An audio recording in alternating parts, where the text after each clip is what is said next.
Thank you for joining us. I'm your host, John Knocklinger. I'm a men's divorce coach and a New Jersey divorce attorney and mediator. Today, we're going to dive into rapid transformational therapy and how past life regression can help you recover from divorce. My guest for this conversation is Niomi Hurley. She uniquely combines her experience in human behavior and psychology with a passion for energy healing and spiritual growth, offering individual services that transcend traditional therapy. Niomi's work focuses on empowering individuals to realign their energy and confidence. Through her empathic and intuitive practice, she guides clients to unlock their potential, blending academic knowledge with spiritual and energetic insights for transformational life changes. Thank you for being here today, Niomi. Thank you for having me. This is great. I'm really excited to talk to you. Past life regression, I think a lot of people have heard that before and they're like, why in the world are you guys talking about that on a divorce podcast? Well, we're going to dive into that in a little bit. So before we start talking about that and all the other things that you do, why don't you tell us a little bit more about you and your personal background? So I've actually, my marriage ended in the middle of last year. So I'm just about to go through the final stages and go through the divorce. So I can relate to a lot of your listeners right now. And it's a really challenging time. And even if things are amicable, there's still things that come up that I find trigger me from time to time.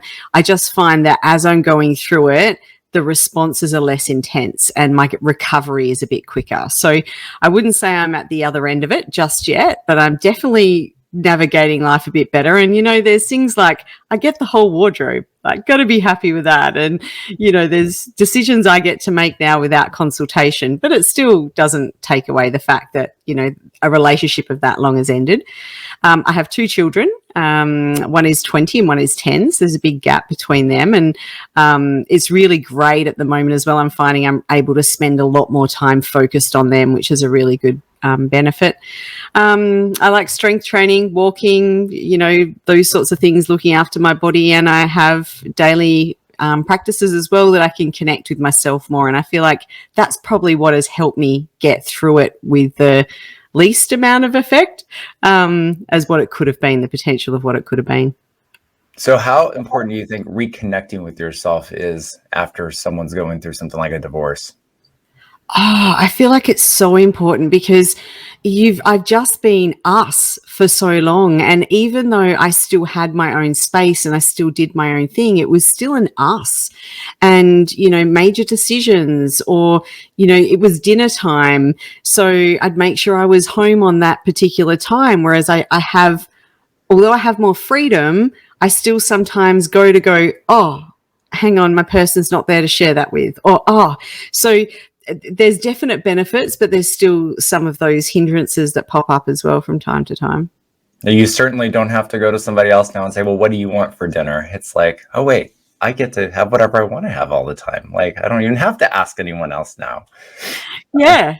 It definitely is. I think it's a big transition going from us and we to me and I and all those, those pronouns. You have to learn how to change things.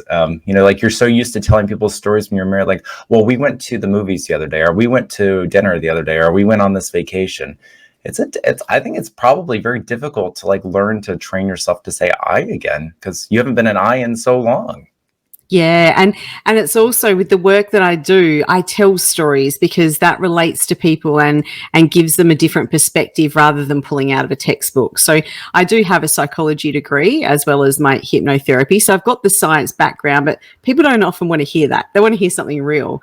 And even just how do I mention him? Do I mention him as he's not my ex-husband yet officially? I tend to go my then husband, yeah, even just that sort of thing. It's just reconnecting with self, but also your whole world. I suppose it's reconnecting with that and what that looks like and having acceptance around it.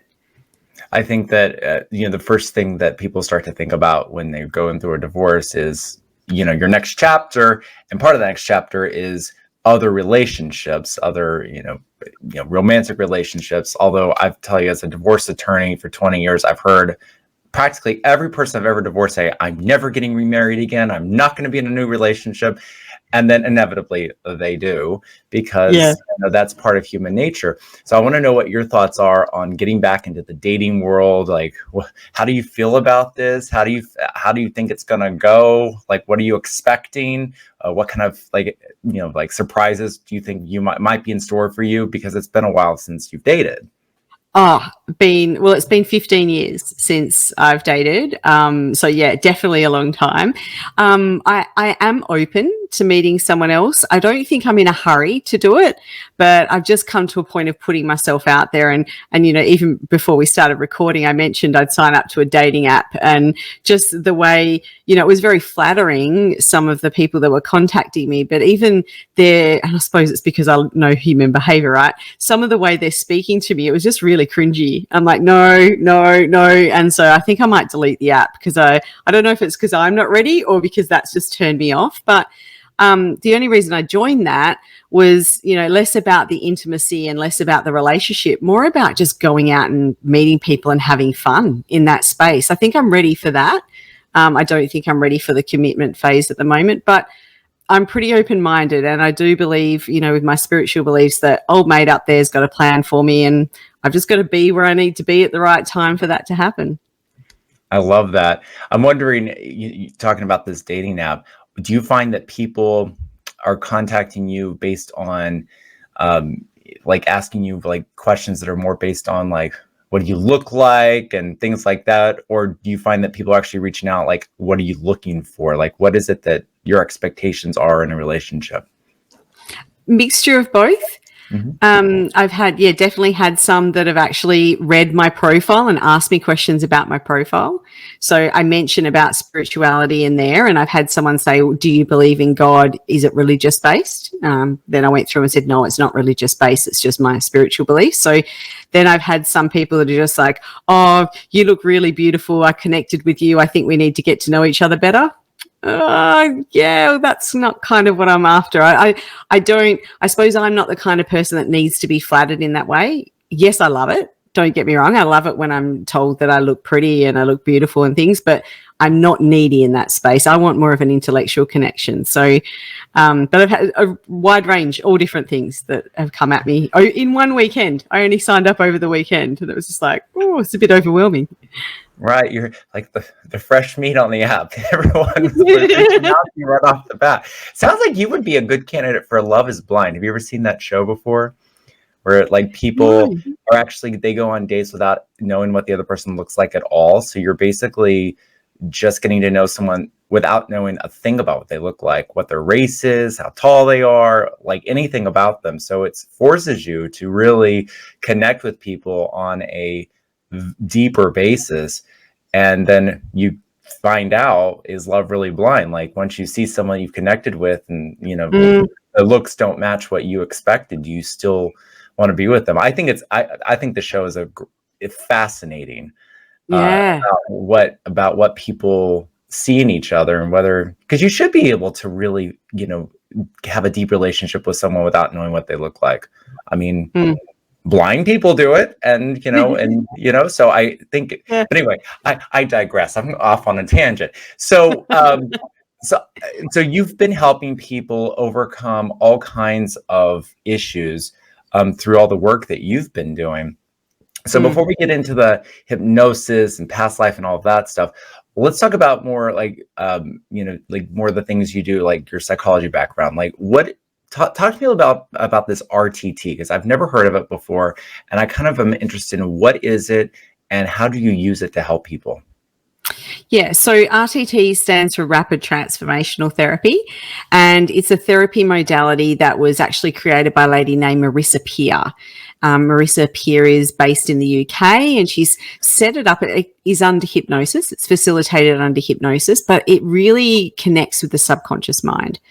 And so what we do is we go in and we actually regress back to time, place, scene, event that has everything to do with the way that someone is thinking, feeling, or acting in this space which isn't helpful for them anymore. Because the key element is any way we behave, think, or feel at the moment, even if it's frustrating to us, it's been helpful at some point in time. So we go back to about 3 or 4 scenes and grab a little bit of a puzzle, and then we put that together and create some awareness around what's actually contributed to today. So once we do that, and while we're still in that subconscious space, then we actually do a reframe. And another interesting fact is the subconscious, when it grabs a belief, it actually grabs it at the age cognition of when that event happened. So say something happened to you at the age of 6 or 7 that's contributed to today. The subconscious mind grabs it at the age level of a 6 or 7. Now, 6 and 7s, they're smart, but they don't have the same processing capabilities and understanding as what we do as adults. So while we're in the subconscious, we do a reframe, and we reframe that into that space and actually kind of grow it up and help it to develop and understand it from a more of an adult perspective. And then once we've done that, we do what's called the transformation. So the transformation is built upon my conversations with the client before the session. And also I grab bits during the session, but it's more about, okay, how do you want to feel, think, or behave?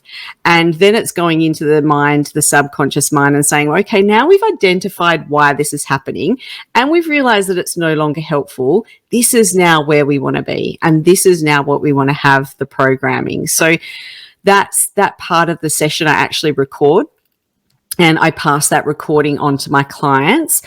Now, their homework is to listen to that every day for 28 days. So it really embeds into that mind space. And that is why the sessions have rapid transformation for people.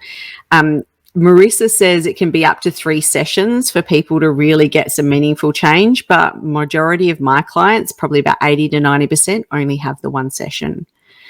So it's really remarkable. And she's even gone to the extent of grabbing heaps of evidence around this and actually is getting it recognized by, traditional Western medicine as a really helpful tool for helping with things like anxiety, eating habits, addiction habits, even just sometimes, leveling up to the next level, like what's my block, kind of what's stopping me, and those sorts of things. Absolutely fascinating. I think what's interesting is we've had people on the podcast talking about how the subconscious is developed when you're really young. And then what you're talking about is taking that, what you learned when you were 0 to 7, 0 to 5. Everyone's got a different age where they say the subconscious stops developing and you start developing the conscious part of your brain. But whenever it is, it's so fascinating how so much of it goes back to when we were young children and the way we learn to perceive the world and perceive events that happen to us by what happened back then.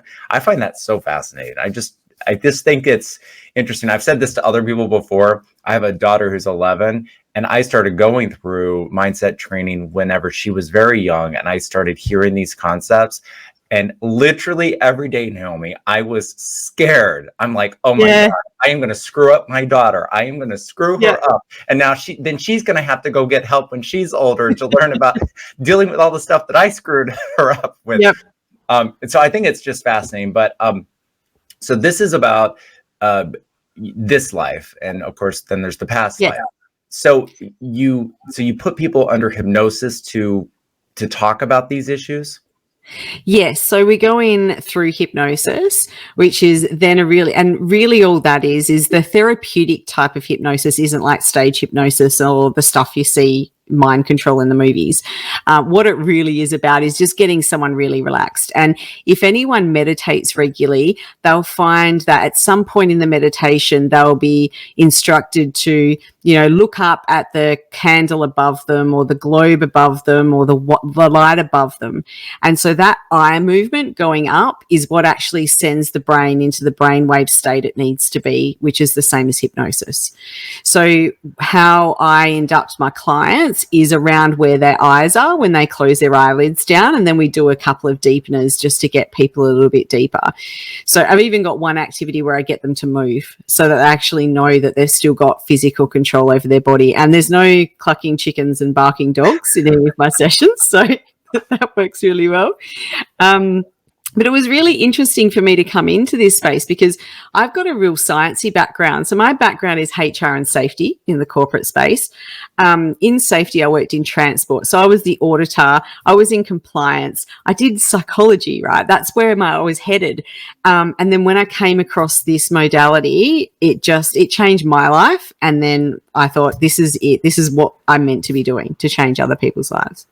Now, is this something you can do over virtually, like Zoom and stuff, or does it have to be in person? No, yeah, definitely you can do it over Zoom. I've done it with people in different places. I've done it with some people in America, some people in the Philippines, and also over the east coast of Australia, because I'm on the west coast, and they've had great results. And I've even done the past life regression. So if you don't mind me jumping into that kind of now, because there's a lead-in story. Cool. So part of the training that we get with RTT, we actually train with other facilitators and we do practice sessions just to hone our skills. So in one of those sessions, I was thinking, what can I do? What can I come up with as a theme for this therapist? So I was sort of in the early stages of my business and I went, let's do business blocks. Why isn't my business blowing up? Because, anyone that starts a business thinks they're going to have 1 million followers in a week, right? And have the revenue to match. So we went back and she took me back into scenes in my childhood. And then there was a scene that came up that I realized what I was in a past life. And it kind of was really interesting. So it was around kind of spiritual gifts that I had in a past life and how that had threatened my safety. And so when I came out of the session, I was just like, that's really interesting. But my logical mind was fighting it. So I grabbed some friends and I grabbed 8 friends and I said, hey, can I try something out on you? And luckily they all trust me enough. So out of the 8 people, I actually took 7 of them back. And out of one of those was someone I'd met through RTT that had become a client of mine as well. And she's based in the Philippines. So did one with her and she went back as well into this past life. So one of them didn't, and I'm not sure exactly why, but like everything, it's not 100% all the time. But I think she was a little bit hesitant and was unsure about what she was going to come across, so that held her back. But the key thing that all of them said to me was, in this space, it wasn't about the scene or the place they were in a past life. It was more about what they knew. Like it was kind of like a divine download, for lack of a better word, of just this knowingness that came upon them. And so it helped them understand relationships that they've had in this lifetime. It helped them understand purpose. It helped give clarity on some of the obstacles they were facing and why they were facing that now, and how other things had also contributed to the way that they think in this lifetime and behave. So, it blew my mind. And even probably for another 6 months, 8 months, I still didn't even use it as a sellable item because I was still trying to get my logical mind around it. But I've done enough now that I'm definitely a believer. I can't not believe. Yeah, that was my next question. I mean, us that are very logical thinkers, you think about past lives and, most people just think that's a bunch of hooey. I mean, like past lives, what? And so I guess that's an interesting point, is that if someone is really resistant to that, isn't even open to the idea, are you able to overcome that and bring them into, through hypnosis, are you able to bring them into past lives, or is their resistance just never going to let you get there? I feel like it depends where they sit emotionally. So if we go back into a bit of energy science, thoughts are things. And thoughts come and sit around us, right? And that's why when we overthink things, we feel heavy and like we've got pressure on us. But emotions do the same. And so there's been another 2 people that I weren't able to get back to a past life. One of them had her husband pass away a month before. And I feel like the emotion was just too heavy, because to get someone there as well, I need to get their vibrations really high, so that it's less about their physical world and more about their soul connection. So in her space, I wasn't able to get her back into a past life, but what I did say to her is, let's go out onto the edge of a cliff and just scream. So she didn't literally scream, but her soul was screaming, and just let out all that emotion and let it go. And then I said to her, one of your spirit guides is going to come and grab you by the hand, and we're going to go down, walking down this path. So then I tried to guide her into a space, and she just said to me, I can't go into that space. But she told me it was her husband that had her hand. And so for her, she didn't actually go back into a past life, but she had this connection with her husband that was enough for her in the session. So it's, I've had someone say to me that they went back into a space that wasn't Earth.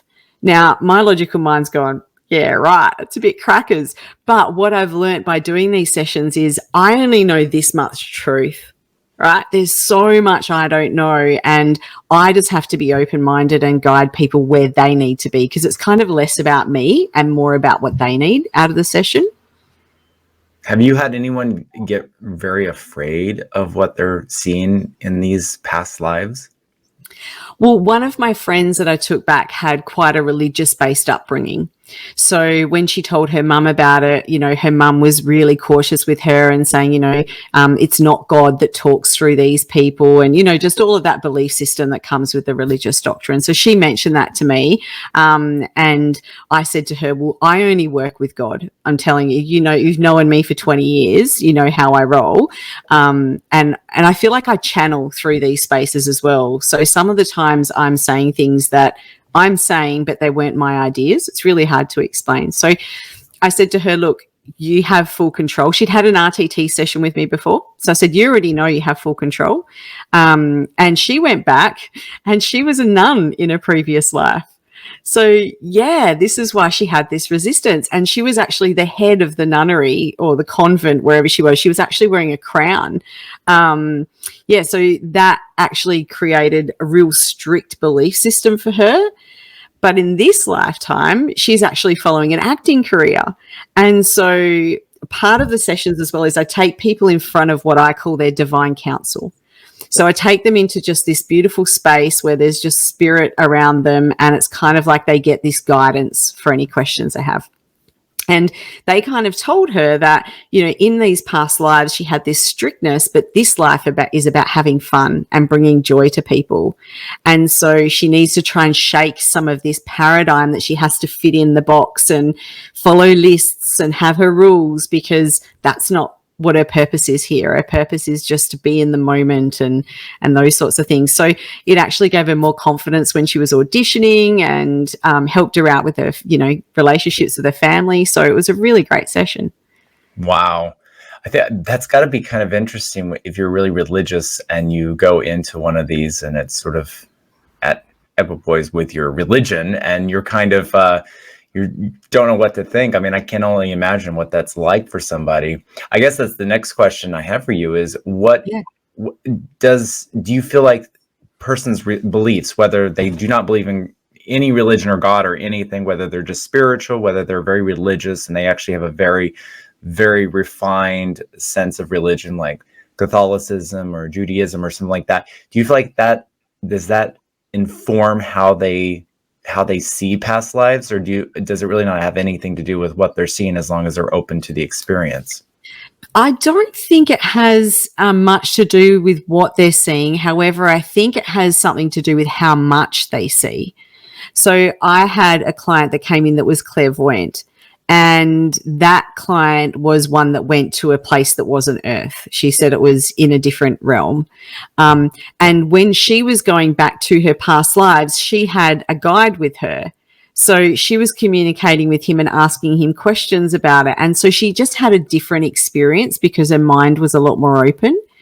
Whereas people that are probably a little bit hesitant or unsure, like myself when I first started, it's more about it's having to unpack it afterwards and go, okay, that was a great experience, but I just don't understand it.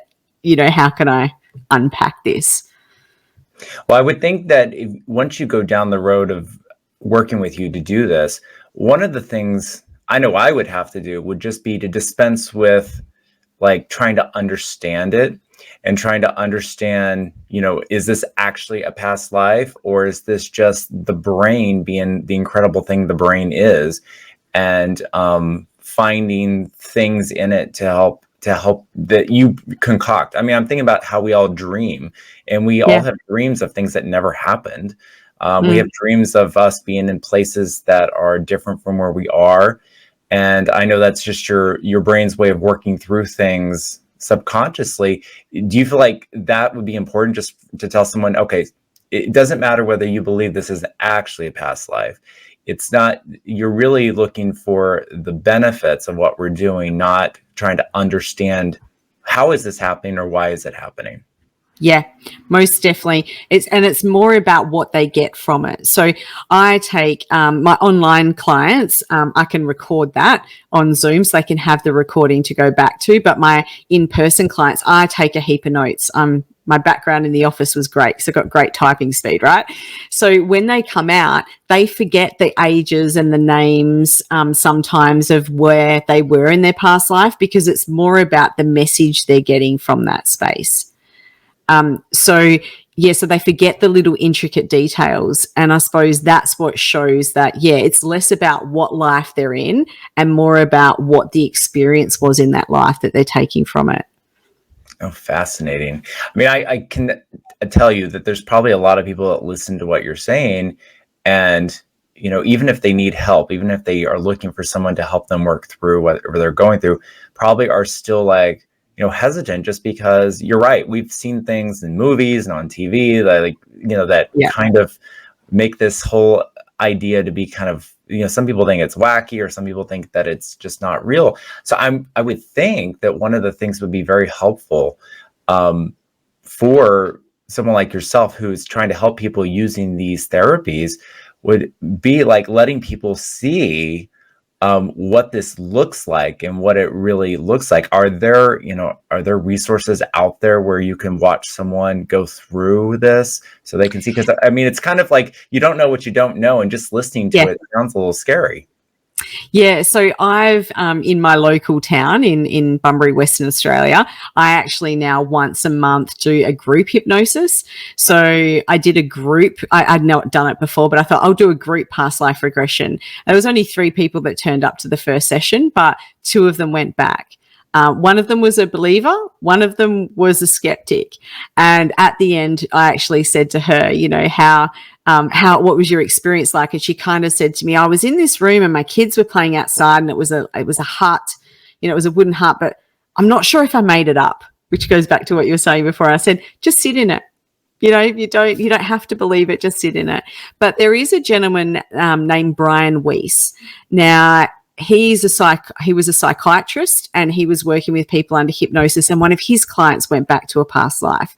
Now, when she went back into a past life, though, she went into that interlife space, what I call the in-between lives, and she was telling him facts about his father who'd passed and his son who'd passed. So it was like a validation for him to go, oh, this, because, he's dealing with people with mental health conditions. It's easy to say, oh, this is part of a delusion. And it was really difficult for him to come out, and I can relate to him a little bit because I'm quite established in the business world, and here I am doing this. But he was, on the boards for the psychiatric committees and all those sorts of things. Now, he's actually done a special with Oprah. And when I watched that, he actually took the whole audience under hypnosis and did a past life regression, which gave me the idea to do a group. And he also did Dr. Oz. He took Dr. Oz back and another gentleman back as well. So you can actually see him in action. The thing that really gave me goosebumps and connected with me is the way he does it. The method he uses is the same method that I use. Now, those synergies just blow my mind. So here's this guy across the other side of the world I'd never heard of, inducting people the same way, regressing them, asking the same sort of questions, which just shows me then that this isn't my gift. This is a gift that is just coming through me, and being open in that space. So if anyone's interested, they can go on and look for the Oprah special with Dr. Brian Weiss, and that'll show an example of people being hypnotized and taken into past lives. So fascinating. I didn't expect to tell you this, but I think you and I are going to actually have a session, because Yeah. I'm fascinated by this. And it's the kind of thing where one of the things I like to do on this podcast is just give people options. Like how do you get past like a really hard part of your life, like divorce? What are the resources out there? Because we don't know what we don't know. Like, we don't know what's out there. And because most people think there's a therapist and they think talk therapy is it. And for most people, there's other things that would be much more beneficial for them. So I want to tie everything you've been talking to us about back to someone coming out of a difficult time in their life, like divorce, and how these two therapies that you were just talking about, either individually or jointly, can really help someone, get out of that, whether the marriage ended, amicably, or whether it was a very toxic relationship that you're getting out of, or an abusive relationship. Like, no matter what, getting out of it so that you can be the best version of yourself with the best mindset, so that you are open to what the next chapter of your life is going to be, whether it means you get remarried again, whether it just means that now maybe you weren't working and now you are about to work for the first time in your life. Like, no matter what's coming at you, just talk to me a little bit about how these therapies really practically can help someone. Yeah.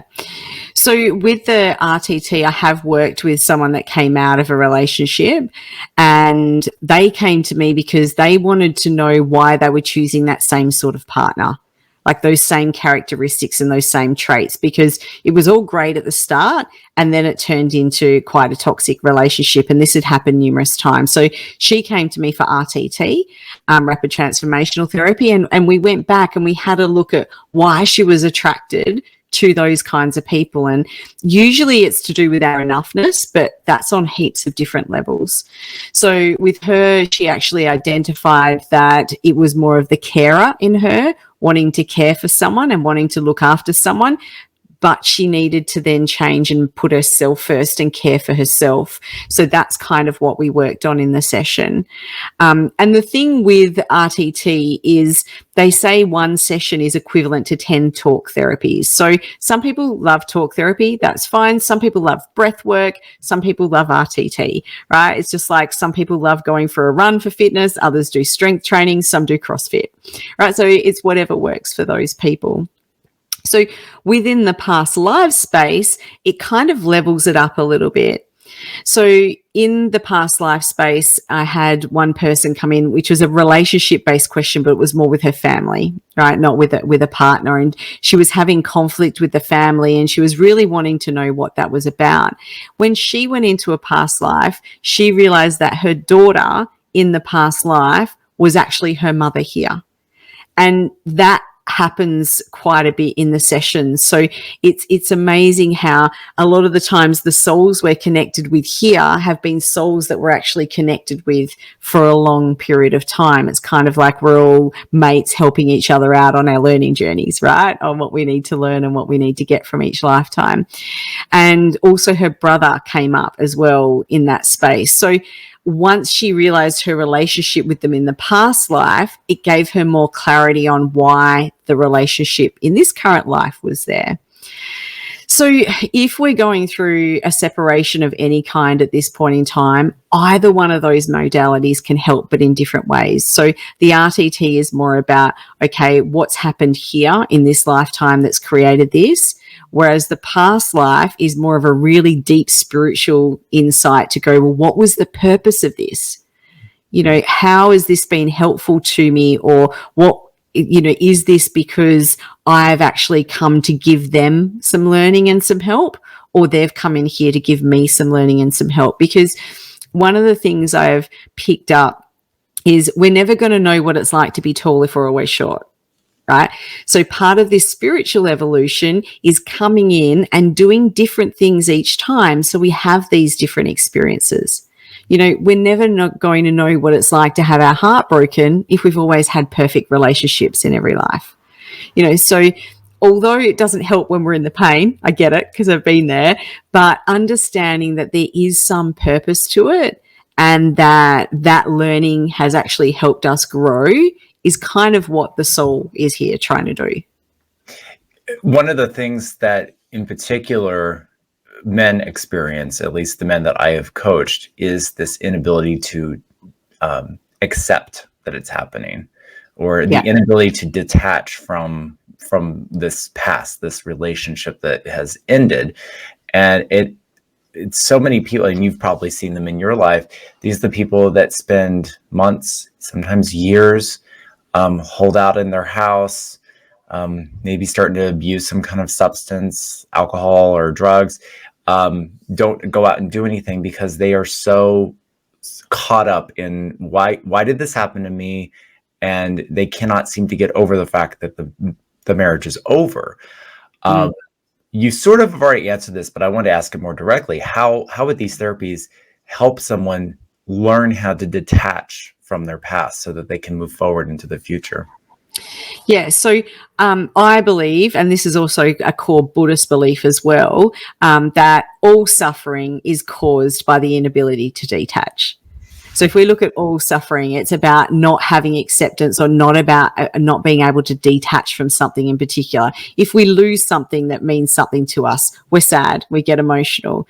If relationships don't work, we get sad, emotional. If we lose our job, if we don't get a promotion, all of those things, until we get to the point where we go, oh, well, that's the way it is, we're going to have that emotion. And a lot of the time that comes back to our own enoughness and our subconscious belief system on if we are enough. And it's even more triggered when someone does something that makes us feel not enough. So if there's infidelity, or if there's, a break of trust, or even just someone that you just thought you were going to be with forever and they've changed their mind, and you're like, hang on, but you made a promise to me. We promised each other. And so then why am I not enough? But the conscious mind doesn't go there. That's what the subconscious mind does. And then we revert back to that childhood age. And, if a 5, 6, 7, 10-year-old loses something, how emotional are they about that? Pretty emotional, right? And so we don't have that same cognitive processing ability. So going back into, say, an RTT session helps us understand, well, why does this affect me so much? What's happened in my lifetime that's actually making me grip onto this so tightly? And then we can go in and explore that and have, some better understanding of that, and then do some reframing. Or what is it about all of this situation that's happened that's got me so angry? Why can't I get past the anger? Why can't I get past the sadness? Or why am I having these really vindictive thoughts? All of the stuff that we get stuck in, we can then go back and find out why. Because as I said before, everything we do, the subconscious believes it was helpful at some point. So it's just about finding out when it thought it was helpful and why it thinks it's helpful. I got to tell you, there's a lot of people that I've actually been on the law side of divorcing who really should have gone through this and learned how to get rid of the vindictiveness and all of that before they start going through the process. Because, people use our judicial system to punish each other. Yeah. And they do it for reasons that at the time, I guess, make sense to them, but no one thinks that it was worth it, 5 years later. No one does. And, if you just take some time to figure out how to help yourself at the beginning, it really will pay dividends. I wanted to show you this because I think I've had another guest in the past that's also brought up the whole concept of, understanding that you are enough. Yeah. And saying that. So a long time ago, I had a coach who, talked to me about this, and I have had this Post-it. And for those of you that are listening, it says, I am enough. It is on my computer monitor. It has been here for years.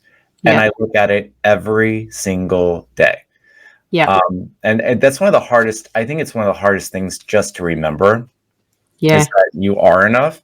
And because people really, it's like you really, I don't know how you can be completely miserable or down on yourself if you can always just remember that. And no matter what's going on in your life, always remember that.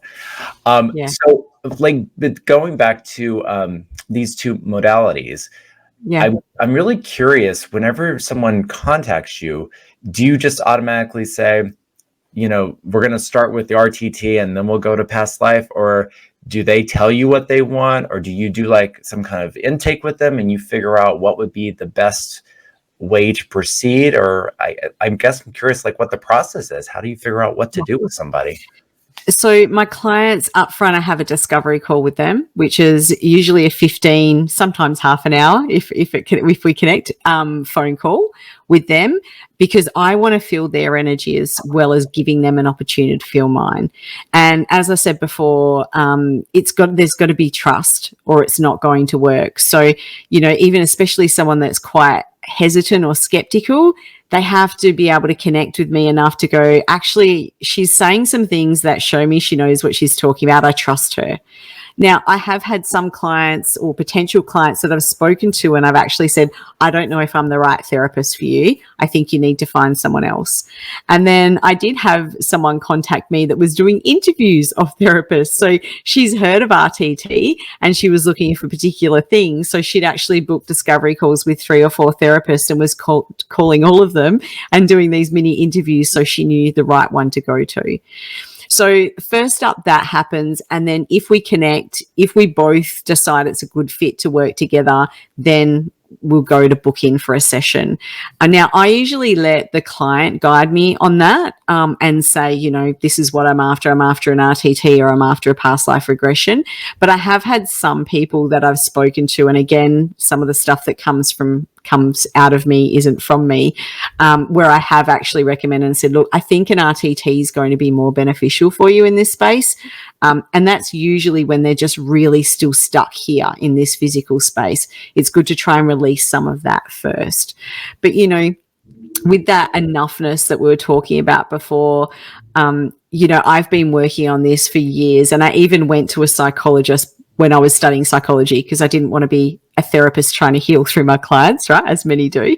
And so I've worked on enoughness for, I would hate to say how long, but there's still things that come up that I sit there and go, oh, that triggered me. Oh my God, I don't feel enough. And it's kind of like it's a new level, same devil. So as we're going through life, I think there's got to be some kindness as well to ourselves when we're doing that. So I also explain that to my clients, when you're coming into the session, you've just got to be kind with yourself. Whatever comes up, you can't be judgmental about it. It's all uniquely different for each person, and that's okay. Yeah, is this a one-time thing? I mean, I know you said it might be several sessions. Some people do it once, but once you're done with this initial process, is this something that you can do again and again? I guess I'm a little curious about that. Yeah, so it's probably not the best business model, right? Because it's not a repetitive thing. So I've had to come to terms with that. But I like to help people and set them up for success. So it fits me, even though it doesn't fit a great business model. But I have had some people that have had a session and then 6 months later, they're going, I dealt with this. Now this has popped up. Because kind of that's what we're designed for too, right? So they will come back for repeat sessions, sometimes for completely different things. I have had a couple of clients, so it's only been a couple of them that have come back for a second session. One of them was having trouble listening to the recording, saying, I can't, I'm sabotaging myself, basically, not using those words, but that's what they were doing. So then I was like, well, let's have another session and find out why. Why are you sabotaging? Why won't you listen to the recording? So we went through that space. I also had another gentleman that came in for around drinking, and he was really great, and then got COVID and quarantined with a lady, and she was a heavy drinker, and he was drinking again, but he was finding it hard to detach from her because he knew he should. So he came in for a session to say, can you set me up to be able to not have her call me, be happy deleting her number, not having contact with her. So then again, we went back and we said, well, in the subconscious, why do you need that contact? Why is it validating you and making you feel enough? And then process that through. So, there's been really only probably 2 or 3 people that have come back for the second session. Some people say to me at the end of their 28 days, oh, I think I'm there, but I'm just going to keep listening to your recording. Great. Do that if that works. And some of them, as I said, come back later for different things just to work on. Yeah, repetition. I mean, that's like 20. Yeah. I can only imagine how interesting that is, listening to, your hypnosis session that many days in a row. It's got to be interesting. I'm sure a lot of people, it's uncomfortable probably at first, because I think a lot of us don't even like to hear our own voices, to say nothing about talking about, past lives and, our subconscious when we were, 5 or 6 years old. I can only imagine that's got to be a little strange. Do you find that people are just uncomfortable listening to themselves? Well, the transformation is kind of me doing the positive programming.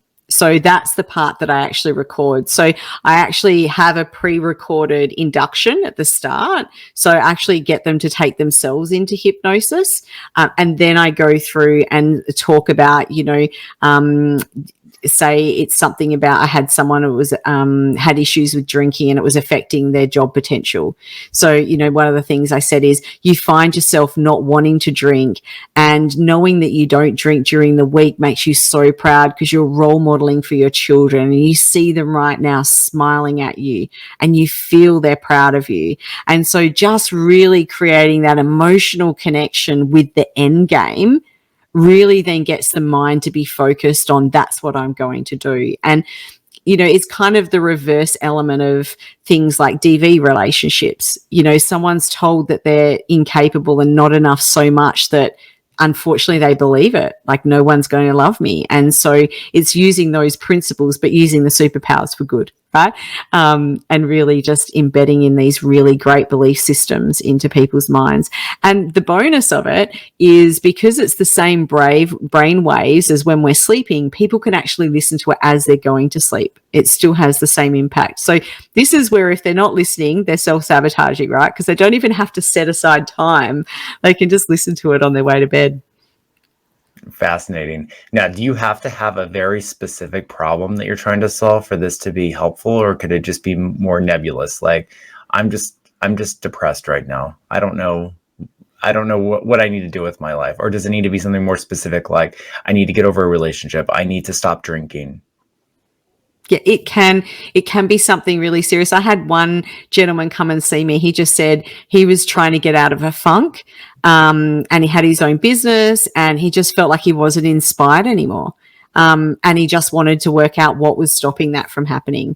So we had a session together, and he, in the business circles around my town, he's very openly giving testimonials, going, yes, you need to see Niomi. So there was no major problem he had, but he felt the shift in the way that his belief systems were set up on that subconscious level. Wow. Well, I'll tell you, I've interviewed many, many, many people over the years. This is one of the more fascinating conversations I've ever had with anybody. Niomi, I'm sure there's going to be people that have listened to this that are very interested in all of this. So please tell our listeners how they can contact you and how they can work with you. Great. So they can go to my website, which is www.getupandgrowconsulting, all the words.com.au. If you do search up niomihurley.com, there is a redirect to that webpage. And then once they jump on there, they just go to the therapy and coaching page, and that will give you all the information about what I do. I'm also on LinkedIn, Instagram, Facebook, TikTok, so you can find me in all those spaces as well, and reach out and connect. I love connecting with people. Amazing. Well, I appreciate you being here so much. I learned a lot, and I suspect a lot of our listeners learned a lot too. Thank you very much for having me. One of my passions is helping people, and even if they don't have a session, but this story has just inspired someone, then I think we're doing some great things. Amazing. Thank you.